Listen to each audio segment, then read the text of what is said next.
for as long as we've had the history conference, I have dreamt of having a Women's History Month panel on our history conference. And finally, apparently on the 15th year of our existence, when the conference is actually in March, we finally get to have a whole panel devoted to women's history. So this is very exciting for me on so many different levels. And again, right, everything's about me. So, but now that we're done with me, I'm very excited to introduce the first presenter, Marcy Treesh. You can read her biography on the monitors kind of alongside. And Marcy is going to present her paper, A Tale of Our Own Times, Reality and Fiction in the Victorian Bigamy Novel. Go, girl.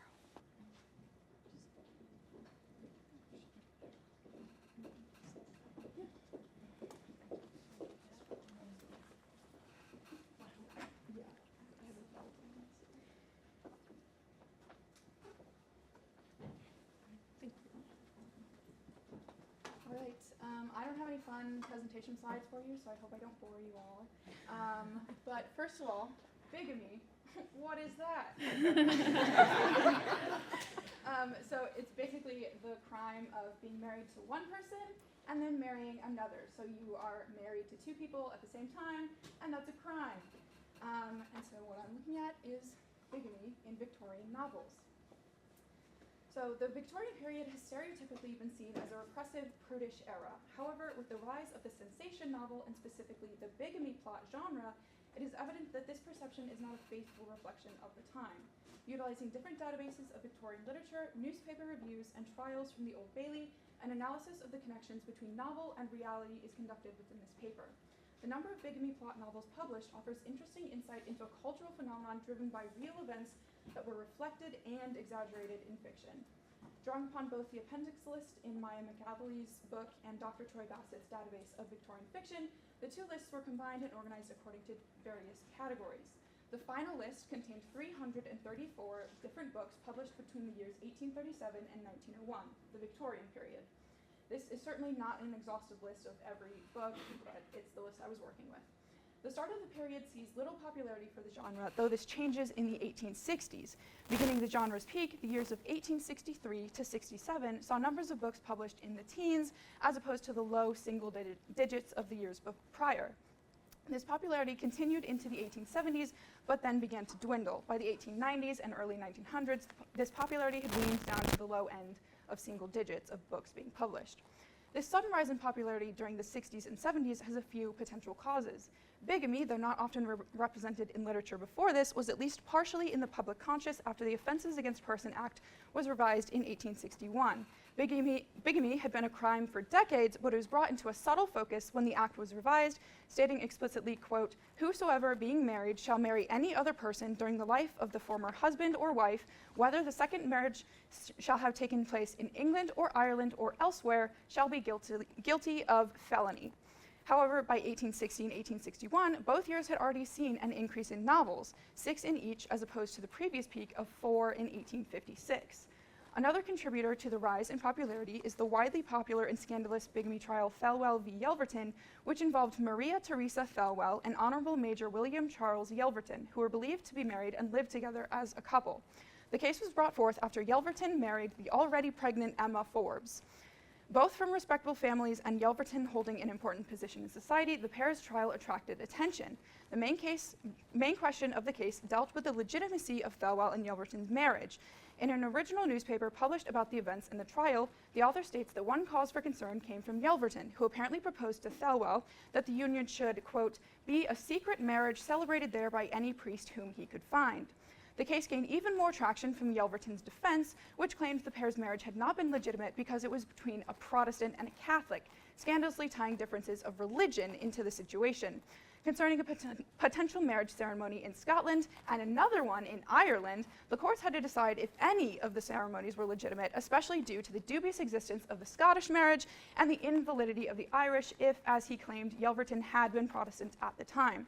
The initial court and jury ruled in favor of Thelwell, the woman, but when it was brought again before courts in Edinburgh, the court examined the pair's early love letters and found, quote, "insufficient evidence existed to establish a Scottish ceremony," and believed Yelverton's Protestant claim. Thus, the earlier ruling was reversed, the Irish marriage was invalidated, and Yelverton's accusation of bigamy was dispelled. Being a case that involved members of high society, issues of religion, and had lasted for months, it naturally drew the attention of the public. Its scandalous topics surrounding marriage also coincided with growing anxieties over the sanctity of marriage after new laws were established, such as the Matrimonial Causes Act just a few years prior in 1857, which allowed a divorce on the grounds of abuse, abandonment, or affair. It is no surprise, then, that not long after the case began, the popularity of the bigamy genre itself began, drawing upon this moment in popular culture. The bigamy genre was also founded in the sensation novel, making the genre part of a twofold cultural moment. The sensation novel itself was a genre composed of specifically shocking and taboo material and was sometimes used as a method of social commentary. As professor and reviewer Henry Mansell wrote at the time about sensation novels, be it mere trash or something worse, it is usually a tale of our own times. An examination of the Old Bailey proceedings, though unlikely that these trials specifically would have influenced any novels, provides a basis of comparison between fiction and reality. One common trope in bigamy novels, which McAlevey dubs the bigamous return, involves the belief that a spouse has died, abandoned their partner, or disappeared. It is ultimately revealed that the spouse is alive and returns to find their partner remarried. This bigamous return can be seen in Tess of the D'Urbervilles by Thomas Hardy. After Tess's husband, Angel, abandons her and moves to Brazil, she's manipulated by another man, Alec D'Urberville, into living with him after he convinces her that her husband will never return for her. When Angel, her husband, does indeed return for her, he finds her at home with Alec, finding that his wife has a new partner, though this isn't a perfect example because Alec and Tess never actually got married, they were just living together as a couple. This defense of remarriage is also one found in some of the defenses from those accused of the crime. One such example comes from the trial of Robert Brown in June of 1860, who married a woman in Scotland but was then separated from her due to his work as a sailor. Upon returning, he recalled that he communicated with his wife's family repeatedly but had no reply. Brown continued, quote, "I afterwards heard from two of my fellow townsmen that she was dead and afterwards married my present wife." Turns out his wife was not dead. Now he's on trial for bigamy. Mirroring the concept of the bigamous return, this case shows that while many novels were exaggerated, some were a bit more realistic. In contrast, since the bigamy novel relied on its scandalous plot, the theatrics of the story were often heightened to draw readers' attention, and the trope McAlevey outlines as the skeleton in the closet is one example of the genre's departure from reality. This trope comprises stories of the purposeful hiding of a previous spouse, some novels even taking the phrase literally, such as Charlotte Bronte's Jane Eyre, in which Rochester hides his mentally unwell wife in the attic of his home while pursuing Jane. The bigamy genre established itself as a purposely provocative genre to, quote, capitalize on the current fascination. Though some novels undoubtedly offered criticism of traditional marriage or other subtle social commentary, many novels were also written to excite, not denounce. Sensation novels, bigamy ones particularly, utilized their unique position within two cultural phenomena to cement their place, though fleeting, in the public conscious. This knowing concealment of a living spouse that McAlevey outlines is one not explicitly reflected in the Old Bailey trials, though spouses often neglected to tell their new partner about their first and still binding marriage. However, cases sometimes seem like an exaggerated book, as in the case of Alfred Montgomery, who committed bigamy twice. Having married Harriet Eliza White and shortly afterwards separating from her, he then married a second wife who later died.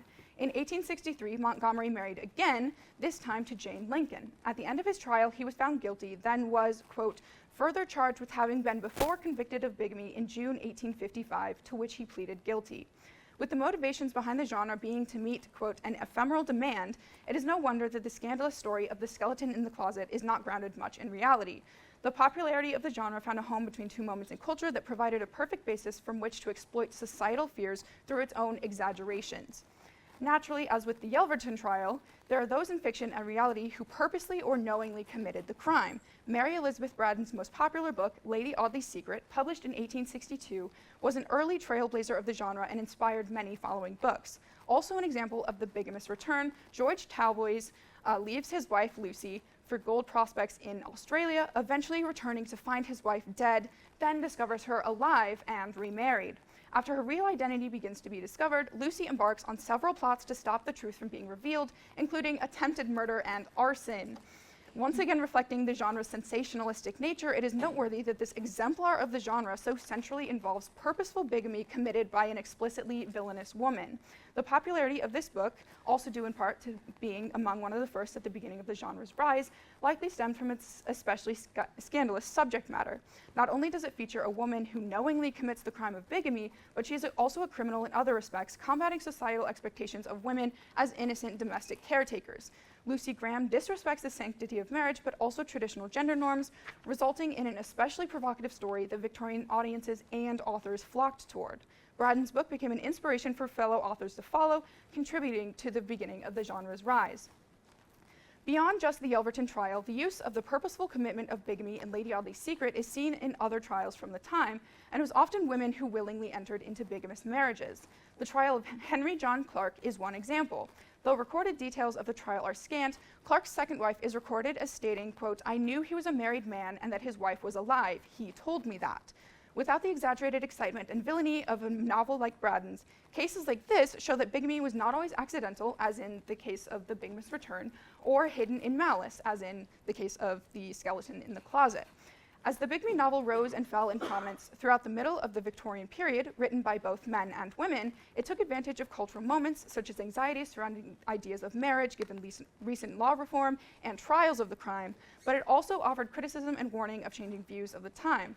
Often intertwining reality and fiction, it must also be clearly stated that authors exaggerated their stories for a more sensational novel to draw in audiences, as well as the fact that not every novel has tangible connections to reality. However, drawing links between the fictional novel and the societal context in which the books were produced helps elucidate the motivations for their creation and reasons for their popularity. Thank you.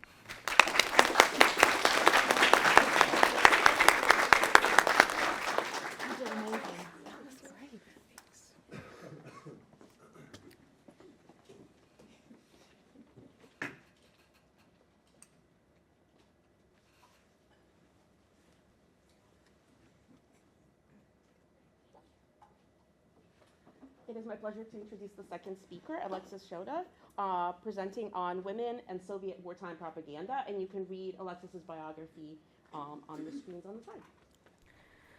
Thank you. This paper looked at the ways in which women were portrayed in propaganda images produced by the Soviet regime during World War II. Women were involved in the war effort in every capacity on a much larger scale in the Soviet Union than in other countries. The Soviet Union not only permitted women to join the military, but unlike other European countries, it gave them weapons and allowed them to serve in combatant roles. The law enabled the military to accept women who had training in critical medical or technical areas.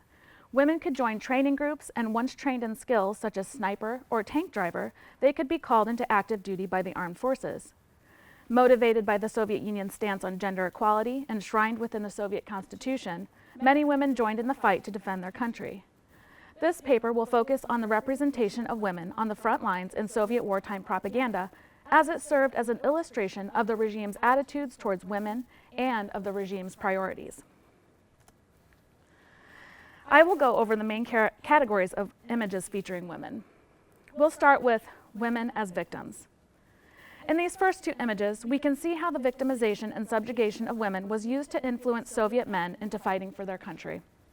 The image on the left shows an attractive, young, scantily dressed woman, seductively arranged and waiting to be rescued from her German captors.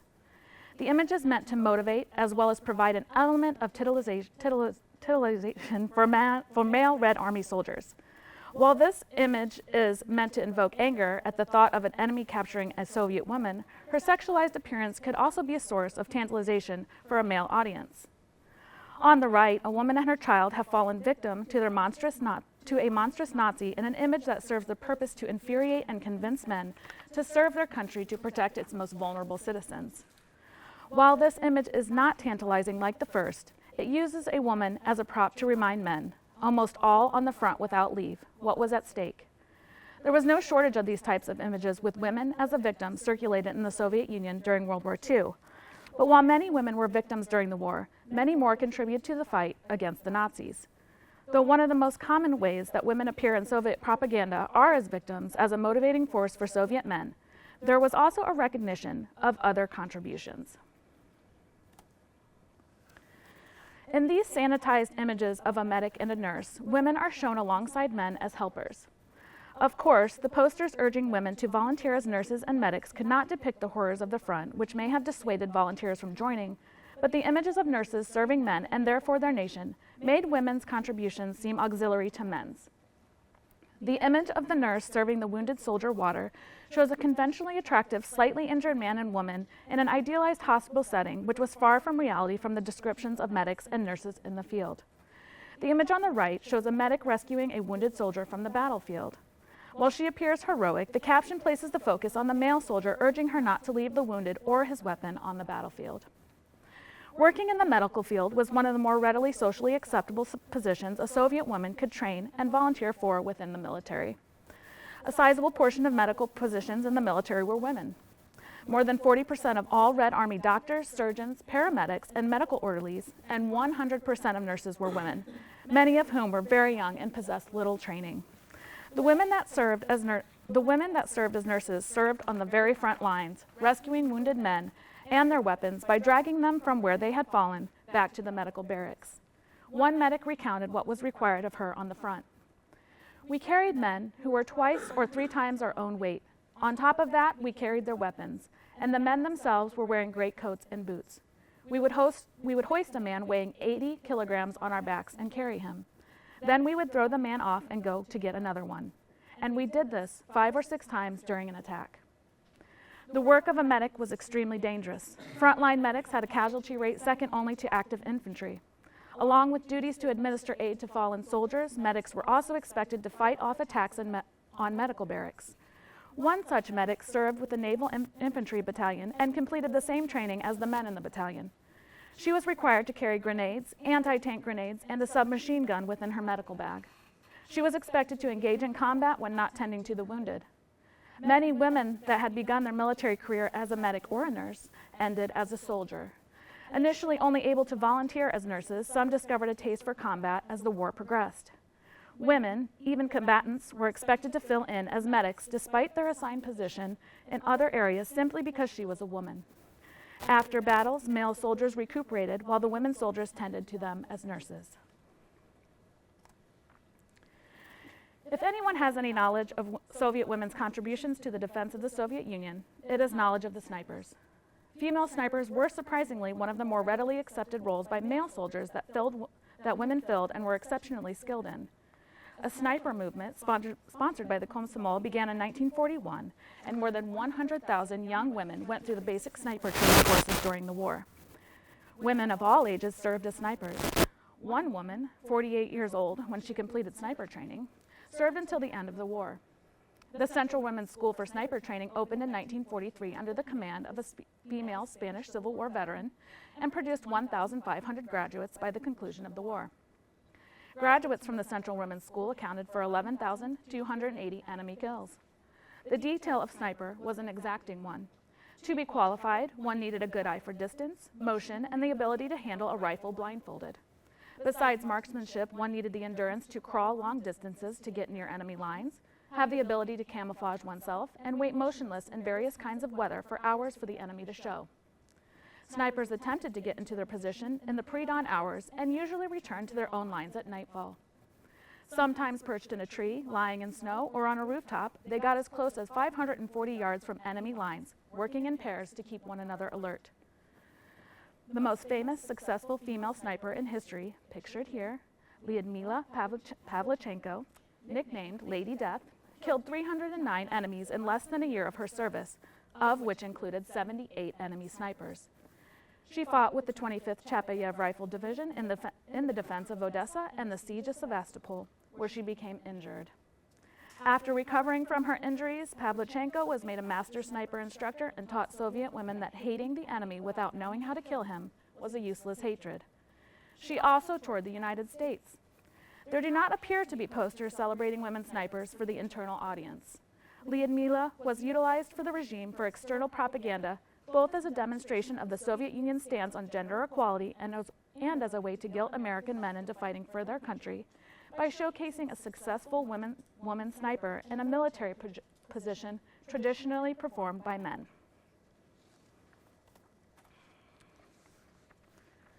In this rare image of a woman using violence, a partisan woman is shown looming over a cowering Nazi ready to strike him with the butt of her rifle. In this image, the woman's violence is tempered compared to the man in the background using his bayonet to stab and kill another Nazi soldier. The woman is wearing a headscarf and skirt, most likely an effort by the artist to preserve her femininity, as this was probably not the preferred partisan attire. The caption suggests that she is not defending herself, but seeking revenge for the attack on her country and/or a fellow Soviet citizen. From this image, we can gather that the participation of women as partisans was recognized, at least partially. This violence was expected from a partisan woman and made acceptable by the regime when the act was classified as vengeance. This is an interesting contrast to the nonviolent images of the medics and the lack of images of snipers. By 1944, there were a minimum of 280,000 active partisans, of which women made up approximately 26,000 active partisans. While women were not able to serve as brigade commanders, and there were no female detachments, women were armed, and many were directly involved in combat and sabotage. Some women did command companies and platoons that were both all-female and mixed units. Unlike the women snipers serving in the military, women were not as widely accepted into partisan groups and were discriminated against despite their significant contributions to support and combat roles. Central authorities encouraged women's participation, but many were relegated to female chores like cooking and laundry. Some women were content with their domestic role, but others begged for the opportunity to fight. Even in partisan groups that allowed women to fight, they were expected to perform domestic work after returning from missions while men would rest. Men felt concerned for their own image and believed that women in fighting roles detracted from the military credibility of the group. Women were denied combat roles even when faced with deportations by Germans. Despite the bravery and sacrifice of partisan women, they were not recruited into the military when liberated by the Red Army. Instead, they had to surrender their weapons. And as one woman recalled, we could not somehow understand why we had to hand in arms while the war was still going on. To conclude, the ways in which the Soviet regime chose to showcase and celebrate women in propaganda images was done in a selective and specific manner, most commonly portraying them as victims to motivate Soviet men to join the fight at the front. Despite the leadership and bravery required to be a nurse or medic, the images suggest women's role as auxiliary to men's. Once the war was over, the expectation was that they would help the country to recover and stabilize, which would not allow them to further their military careers.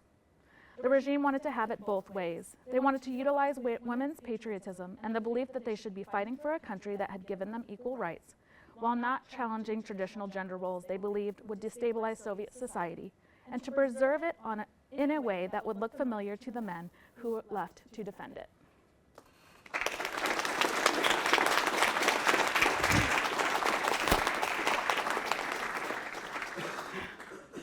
Thank you.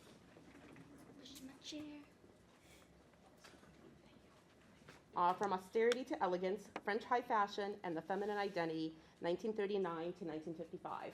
And you can read McKenna's biography on the monitors along. As you could probably tell with the time period, this is the time period right as World War II was breaking out and after. So that's where I'm primarily focusing in Paris, France, where of course French fashion hails. During this transitional period of 1939 to 1955, French high fashion demonstrated a shifting of women's roles and their ability to adapt and thrive through wartime austerity and covert creativity, leading to the reassertion of femininity during the post-war era and the reestablishment of Paris as the epitome of global style, driven by shifting aesthetics, materials, and the media presence. There are three main components to this. There's wartime austerity, in which we have rationing and the less use of opulent materials such as diamonds and embroidery. You have the immediate post-war aftermath and recovery, which was a stark hark back to femininity. And then, of course, your tension that grew between tradition and modernity in the 1950s. Thankfully, at the beginning of the war, we can see that more women joined into the workforce to help with the wartime effort on the home front. We can thank Coco Chanel for giving women the ability to wear pants all the time because it was more functional in the workplace. Rationing also, during like daytime things, led to less material and less opulence. as seen in the Schiaparelli dress, there's still lots of color, lots of flair, but in comparison to previous collections and previous fashions, there's a lot less appliques, which are like nice little things that add color and jewels and things like that. Functionality was a big part of this war era, but as the German occupation happened of Paris, we see that a lot of fashion magazines, editorials, designers, and models had to go underground because of the Nazi regime.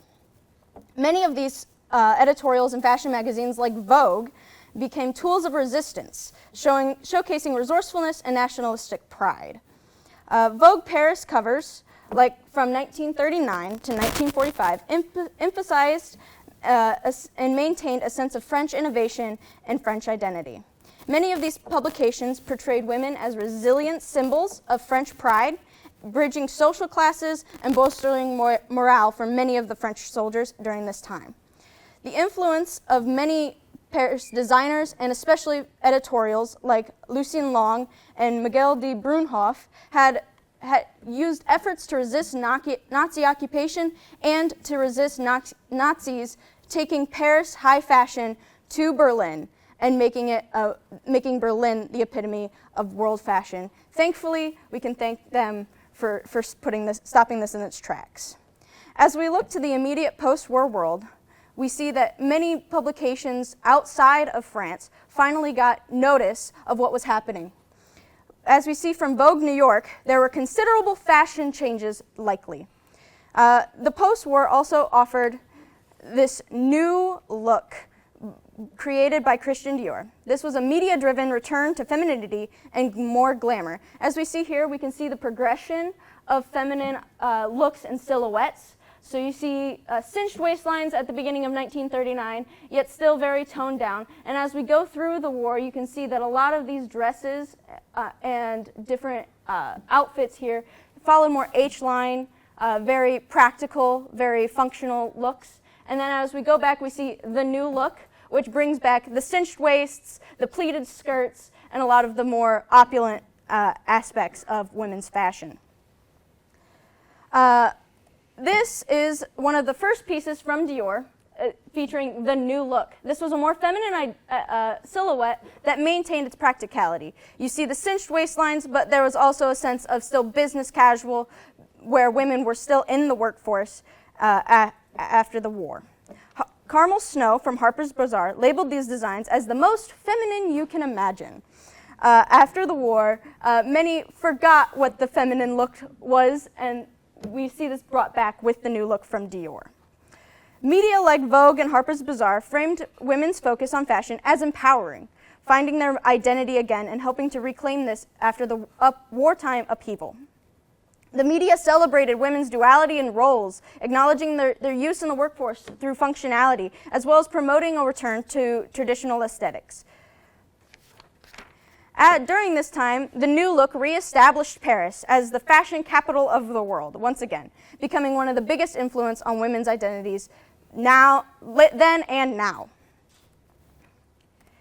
As we go to the 1950s, we see that there is a more A-line, as we look at this sketch here, this is an A-line dress, which gives more of a cinched waist, but at the same time, many men hated this because it got rid of that women's silhouette.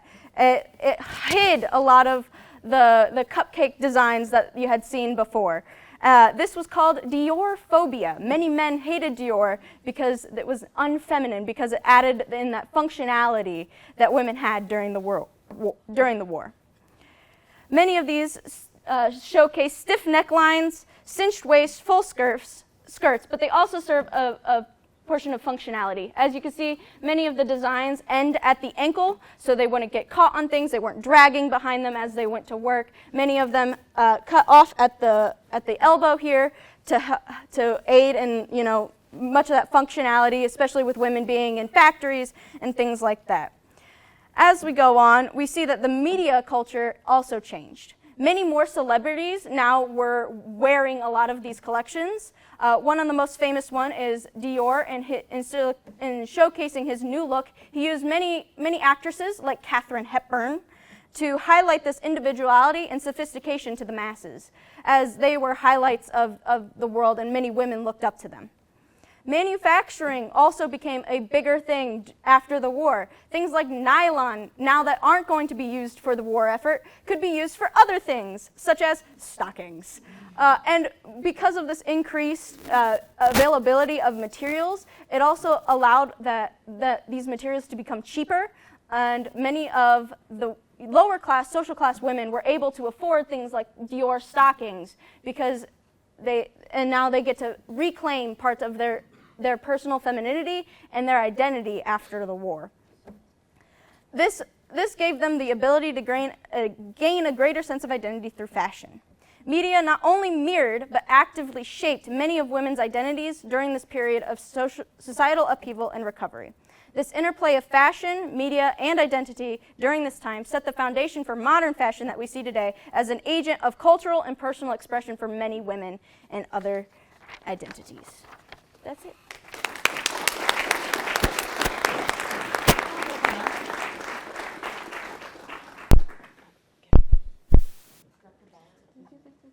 You can't keep it. The mic is by the camera in the back. Oh, we lost the mic. Oh, no. I know. It's hard. Good hard questions, Parker.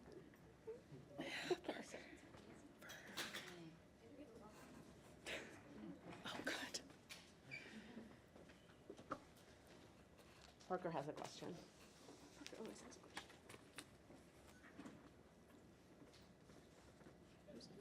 You. My question is for McKenna. Of course. You talk a lot about French fashion during the war and the way that it was used during the war effort. And in particular, you mentioned Coco Chanel. Yep. I am curious your thoughts on the fact that Coco Chanel was a Nazi, at least a Nazi sympathizer, and in a relationship with several high officers, along with several other French designers. Yes. So there were many aspects of this that are hard to reconcile. Coco Chanel being one of the biggest ones, as she was a Nazi sympathizer. As much as I don't like that she was a part of that, I can't deny that she actually had a very big impact, not only on fashion and women wearing pants, but that she set the stage for a lot of fashions following this functionality, which brought women a greater sense of identity in the workforce, as much as it sucks that she was a Nazi. But first off, I just want to say thank you to all three of you for amazing presentations on women's history and a critical moment in the history of women's rights movements and the gender roles that took place in all studies that we still talk about and discuss here today. My question is for Alexis. Hey, excuse me. They say a picture is worth 1,000 words, more than anything that we've seen or discussed in this room here. Now that you've conducted this study and you have presented this topic, do you now have a renounced sense of appreciation for the source material, and why? I do. I definitely looked at these images a lot differently after reading about them and researching the realities of what Soviet women went through during the war. So it makes me appreciate them for what they are, propaganda, but in the ways that they were used, selectively. Not to downplay women, but to showcase them in different ways.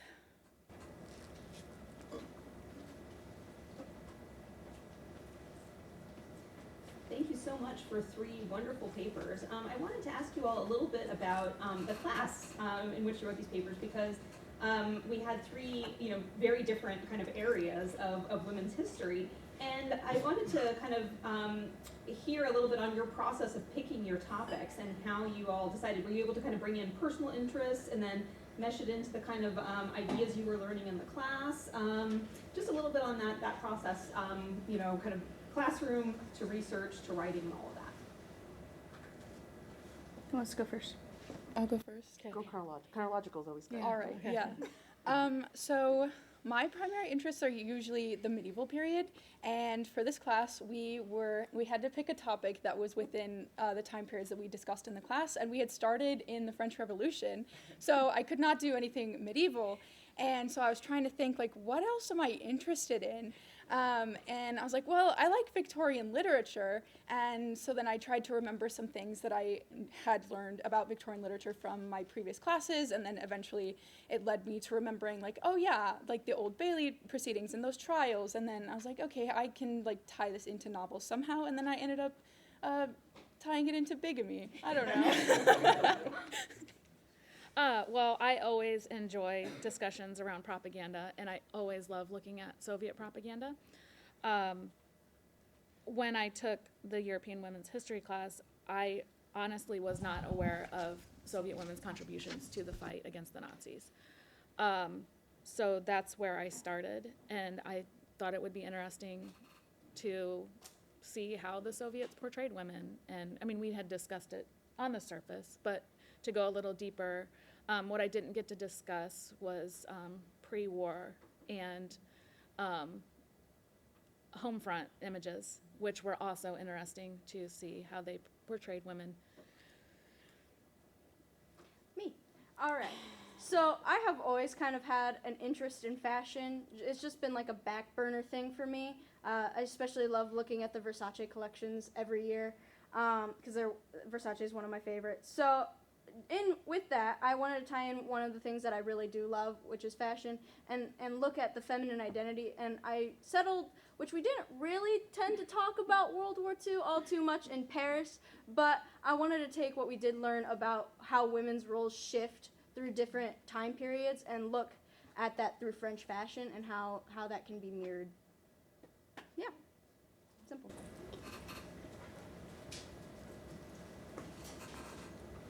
This question's for Alexis. Through your research, did you ever come across anything about the 588 Bomber Regiment? And if so, do you know if any propaganda was used with it? I didn't really look into that too much. Women in aviation was something that the regime celebrated, especially pre-war, as women were trained and were supposed to get ready to fight for their country. But no, I did not come across a lot of images of women in planes during World War II, if any.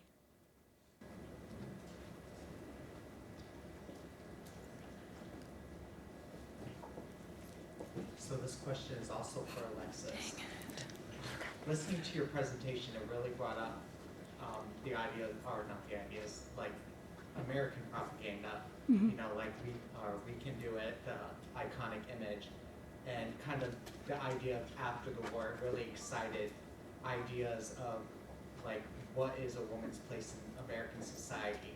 And it was really interesting, like seeing the propaganda and the differences in American and Soviet propaganda, especially given the Soviet history of women's rights. So did the propaganda contribute to different ideas about women's rights in the Soviet Union after the war? That is a great question. From what I read, it was hard to get people's reactions.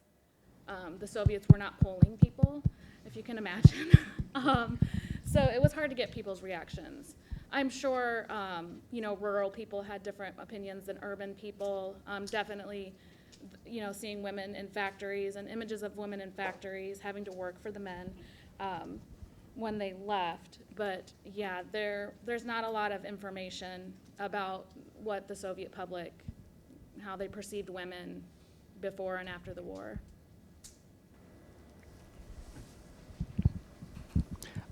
Great papers, again. This question's for Marcy. Is there, I thought we're trying to get my time. Did you find a reason for why the Bigamy novel kind of fell out of fashion? I mean, is there a particular historical reason or something? I've always kind of wondered, like, why, I kind of know why, I think, essentially why it was popular, but because it is sensational, but why it fell out of I don't think I really ever found like a specific like historical reason why it fell out of fashion. I don't know, maybe just an oversaturation of it and people got tired of it eventually.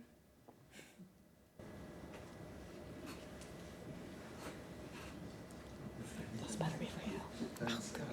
Again, thanks to everyone for great panels. This question again is to Alexis, and it kind of piggybacks on a previous question. Have you seen any of the advertising that was done when Polachenko visits the U.S. on their tour? Because I'd be interested to see what images, if any, and how they might have compared and contrasted to what was the more internal audience. So A, have you seen that?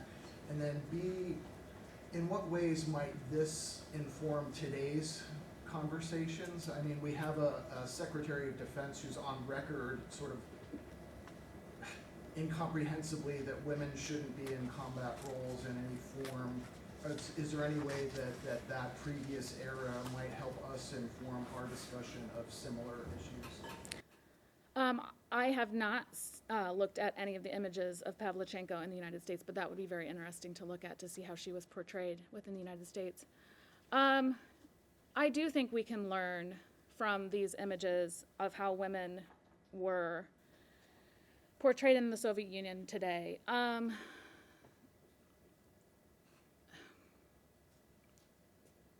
The Soviet Union needed women. They were a necessity. And obviously they served a great role. I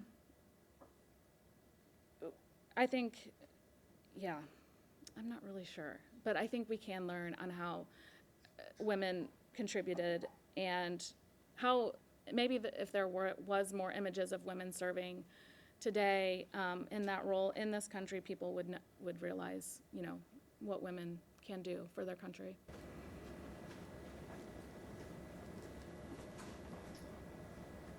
I'll echo the sentiments so far. Thank you three for very different but equally interesting subjects and time frames. But this question is from Marcy. Out of curiosity, in your research, I heard you say that you looked at newspaper reviews.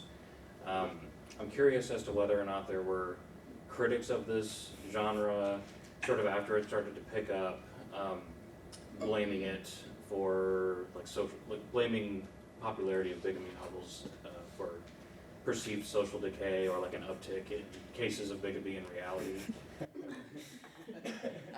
Oh yeah, there were definitely a bunch of reviewers who were like concerned about like the morality of readers. I remember one review that I looked at specifically was worried about these kind of books becoming like teachings for people to follow and model their lives after.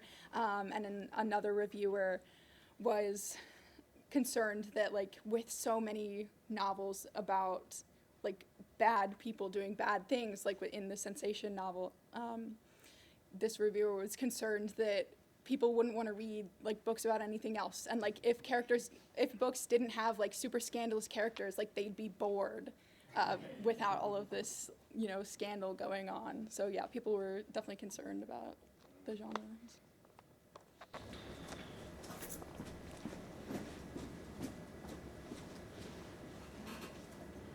So I have a comment followed by a question. My comment is that I couldn't help thinking about, well, these presentations, particularly with the relationship between fashion and the Soviet Union. I don't know what year it was, but a Fred Astaire movie called Silk Stockings, where Sid Cerise is a Soviet woman who then discovers beautiful feminine things and then decides she doesn't want to be a Soviet woman anymore. And there's lots of music and dancing. So my question to you all in this, panel on women's history is, in what ways did your research and work that you were doing make you think differently about how both femininity and notions of what it meant to be a woman, both in the work you were doing, much of which, for all three of you, I think, is both prescriptive and proscriptive, how to be a woman correctly, what you wear, how you behave, how you support your country, or, what kind of relationships you get into, but also proscriptive, what you should not be doing. So I'm curious how that made you think about that, but also think about how these kind of cultural constructions are sometimes still present today, changing, shifting, and so that's my question to you all. So free to answer as extensively or limited as you. Chronological? Oh my goodness. I can go first if you want. Okay, yeah. So women's appearance was a big deal to the people who produced the propaganda. So it definitely made me think of how women are portrayed in society, and this gave me obviously a deeper look in how Soviets wanted women to be portrayed or to be thought of within society. Sometimes, I mean, an appearance was, I don't want to say weaponized, that might be a really strong word, but it was used, appearance was used to either defeminize or ultra-feminize, depending on how they wanted to get their message across. Defeminize in the posters of women going to work in the factories because they wanted to portray these positions as temporary, and also, you know, not make them look too attractive to women because they were temporary. And of course they needed those women after, when the, well, not a lot of men came back, but when the men came back, to go back to their feminine role. You know, during, you know, like the images of the nurses are highly feminized, which would be, you know, make that position more attractive, even though, you know, from reality we see that they're wearing uniforms, carrying weapons, and probably not having their hair look as good as in those pictures. So yes. No, I can go. So I guess one of the things that like I was really interested in while researching this was like the Matrimonial Causes Act, which like kind of reformed divorce and made it a little bit more easily accessible. Still not like no fault divorce, still not very easy. But like one of the things that really intrigued me was that for men, one of those three reasons, abandonment, affair, or abuse, like you just had to like prove one of those. But then for women, it was more complicated. You had to prove like multiple of those. And so like just the difference of that, but then also thinking about that looking through the trials, that it was often women who were entering these bigamous marriages and trying to think of like, oh, why would they do that? But then in some of these cases that I even brought up, like the husbands had to leave for work or like left to go to another country, and it could be easy to, you know, just lose track of people, and, you know, there weren't like ID cards or anything like we have. And so just trying to think of like the barriers to divorce, and then like why women would be entering these kinds of marriages was really interesting. All right, I'm gonna have you repeat that question because for my brain. Absolutely fine. So my question was kind of broadly how your research helped you to think about how, particularly thinking of fashion also, you maybe, you know, influencing women that want to work that way or dress that way, and you talked about the practical implications for work, but also thinking about what it's telling you about how you should not look, and thinking about what it means to be a fashionable, you know, woman of the time, maybe different from previous eras. So with fashion, of course, there's like the big thing of what an ideal woman looks like. And during this time, it had really shifted just because of the shifting, just social things of the war. So when looking at like the feminine identity and like how clothing and fashion really portrays that, it really is a sign of the times. So when the war started, it did become more practical because of those women's roles being a very practical role, and men not being in the workforce as much anymore because they were out fighting. So having those things, it adds a piece of identity to women, especially nowadays. If you see many women, I'm sure around here wearing pants and being professional. It doesn't take away from that femininity, as many women's cuts and things like that is still seen today. Of course, I believe that fashion doesn't really clothing doesn't have gender really, but you can use certain pieces of clothing and articles to really secure your identity, as we can see in many different not only different types of fashion, but different genres of fashion. So the difference between, let's say, Dior and Versace is a lot different, and Dior and Vivienne Westwood, and showing those different punk styles or elegant styles. They add to people's identity, especially women's identity, and where they can find elegance and what it means to be a woman for them.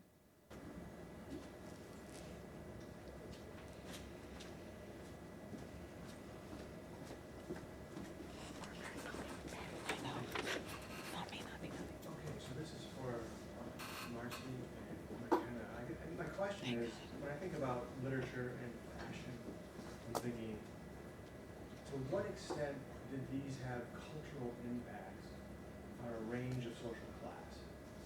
You know, was this changing things at the elite level, and how much is it affecting working class folks?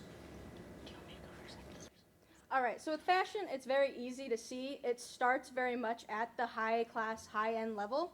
And then as time goes on, we see fashion transcend more of those socioeconomic levels. As we know, it takes fashion 10 years to hit the Midwest, right? As a lot of people say, lots of those things. So when you're looking at fashion, a lot of socioeconomic classes follow after the high class. And then, of course, sometimes even the high class takes those low-end socioeconomic things and makes them look high-end again, as we see in many of the distressed looks that some high fashion brands are using nowadays and stuff like that.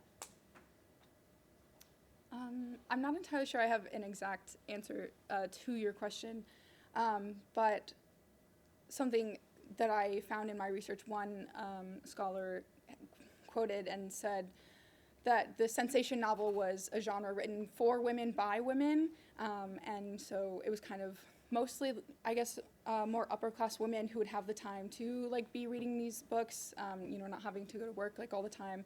But then also, I guess it would probably be more high class people who would be entering into these bigamous marriages, because the resources that it would take to get married multiple times or provide for multiple different families. So I think it had a bit more of an impact on the higher classes. Maybe one last question.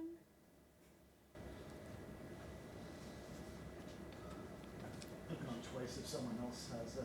Does somebody else want to ask?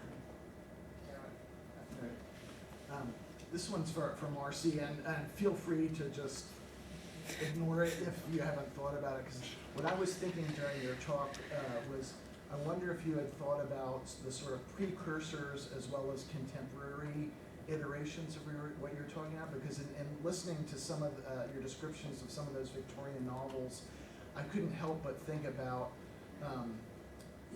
things from folklore, or Wife of Bath isn't necessarily a bigamist, but she's kind of bigamist adjacent. And I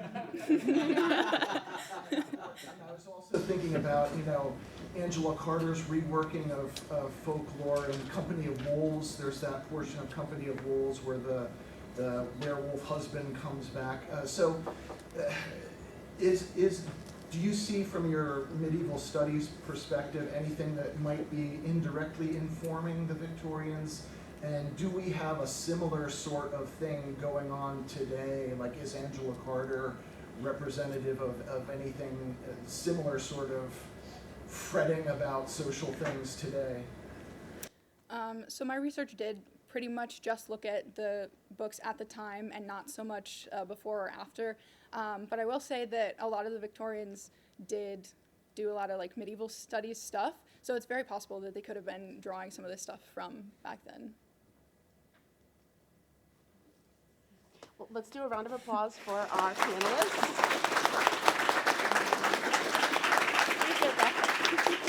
And happy Women's History Month. Yeah. Yay.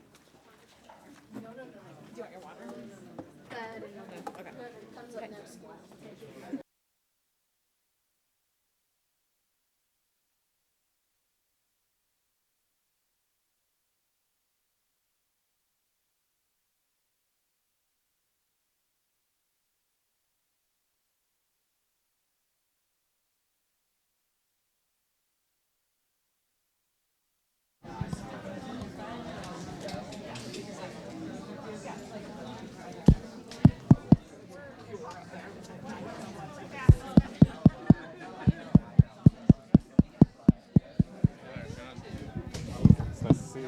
I didn't know you made videos, because I